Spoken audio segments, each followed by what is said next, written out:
ఈరోజు జాతక చక్రానికి స్వాగతం సుస్వాగతం. ఈరోజు మన మొట్టమొదటి కాలర్ ఎవరు చూద్దాం. గురుగారు నమస్కారం అండి. కొద్దిగా నా జాతకం చూసి చెప్పండి. జాతకాన్ని పీడిఎఫ్ లో పంపించిన ఆయన నేను చూసి లైవ్ లోనే మీకు జాతకాన్ని చెప్పేస్తాను.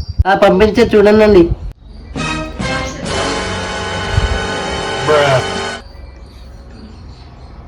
నీ జాతకం అయితే బహు బేసిక్గా ఉంది నాయన.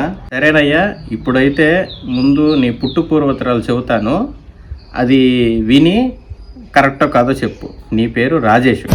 అవునండి. మీ నాన్న పేరు రమణ. కరెక్ట్ చెప్పారండి. నువ్వు పుట్టింది 1997లో. కరెక్టేనా నాయన? కరెక్ట్ చెప్పారండి. మరి కరెక్ట్ కాకుండా ఏమవుతాయి నాయన? జాతకం చక్రం పీడిఎఫ్ పంపించరా అంటే ఆధార్ కార్డు పీడిఎఫ్ పంపించి వచ్చావా పింజారి యాదవా?